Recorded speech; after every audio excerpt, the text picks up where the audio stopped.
अस्सलाम वालेकुम नाज़रीन, मैं हूं अंसार सत्ती और आप देख रहे हैं PDTV। इस वक्त पाकिस्तान का सबसे बड़ा मसला इकॉनमी का है। पाकिस्तान की इकॉनमी का डाउनफॉल 5 साल पहले शुरू हुआ, जो अब तक जारी है। इस दौरान हर हरबा आजमाया जा चुका, लेकिन पाकिस्तान की इकॉनमी में बेहतरी नहीं आ रही थी।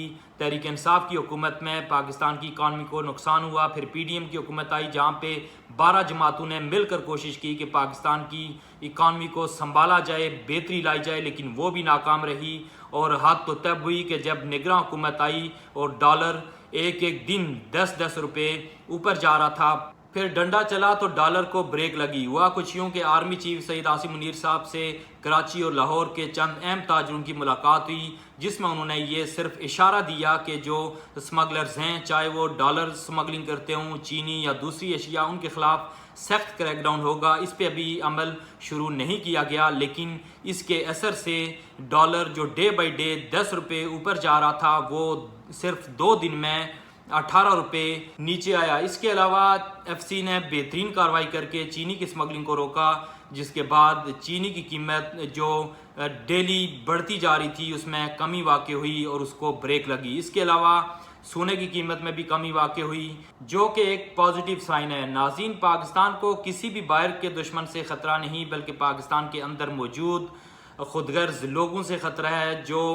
डॉलर को मार्केट से गायब कर देते हैं, जो पहले हुकूमत से परमिशन लेके ये बताते हैं कि पाकिस्तान में चीनी ज़रूरत से ज़्यादा मौजूद है, फिर वो चीनी को एक्सपोर्ट करते हैं और डॉलर्स कमाते हैं। उसके बाद फिर मसनूई किल्लत पैदा करके दोबारा से हुकूमत से रिक्वेस्ट करते हैं कि अब चीनी को दोबारा इंपोर्ट करना चाहिए, तो फिर इंपोर्ट करके दो बार वो मुनाफा कमाते हैं। इस तरह के खुदगर्ज लोग जो कि अपने फ़ायदे के लिए मुल्क को नुकसान पहुंचाते हैं। नाज़रीन, ऐसे अनासर पाकिस्तान की तमाम सियासी पार्टीज़ में मौजूद हैं। यही वजह है कि PTI की हुकूमत फेल हुई, PDM फेल हुई। अब आर्मी चीफ सईद आसिम मुनीर साहब पाकिस्तान की इकॉनमी को रिवाइव करने की कोशिश कर रहे हैं। उनका विजन क्लियर है। इकॉनमी की बात करें आप, या दहशतगर्दी के मामलात हों या दूसरे स्मगलिंग के मामलात, उनका विजन क्लियर है।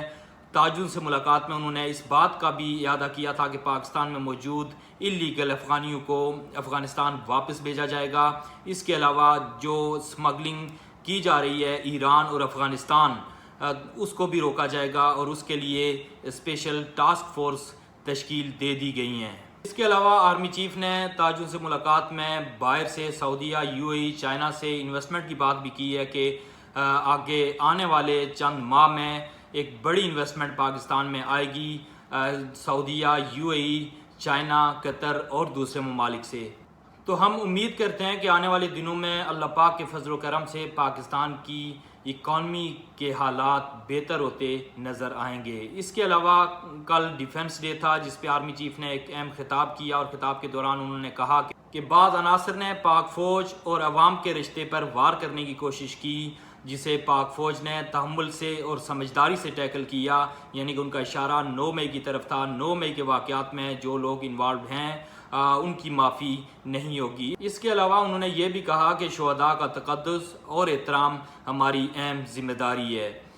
इसके अलावा नाज़रीन, चौधरी परवेज़ इलाही की अगर आप बात करें तो चौधरी परवेज़ इलाही को कल इस्लामाबाद हाई कोर्ट ने रिहा किया। उसके बाद दोबारा उन्हें जुडिशल कम्प्लेक्स हमला केस में गिरफ़्तार किया गया था, तो आज उन्हें अदालत के सामने पेश किया, तो 2 दिन का जिस्मानी रिमांड उनका दे दिया गया। तो चौधरी परवेज़ इलाही आगे आने वाले चंद दिनों तक रिहा होते नज़र नहीं आ रहे। इसके अलावा बुशरा बीबी को अपनी गिरफ्तारी का डर है और आज बुशरा बीबी को नैब ने तोशा खाना केस में तलब कर लिया है। अब देखते हैं कि आगे क्या डेवलपमेंट्स होती हैं, लेकिन ये बात तो तय है कि बुशरा बीबी के गिर्द भी घेरा तंग होता नज़र आ रहा है और वो आगे आने वाले दिनों में गिरफ्तार भी हो सकती हैं। नाज़रीन, आज इतना ही। उम्मीद है कि आपको आज की वीडियो अच्छी लगी। अगर अच्छी लगी है तो लाइक करें, शेयर करें और आपसे दरख्वास्त है कि चैनल को सब्सक्राइब करें और बेल आइकन ज़रूर प्रेस करें। अनटिल द नेक्स्ट टाइम, अल्लाह ने गिबान एंड कीप वॉचिंग PDTV।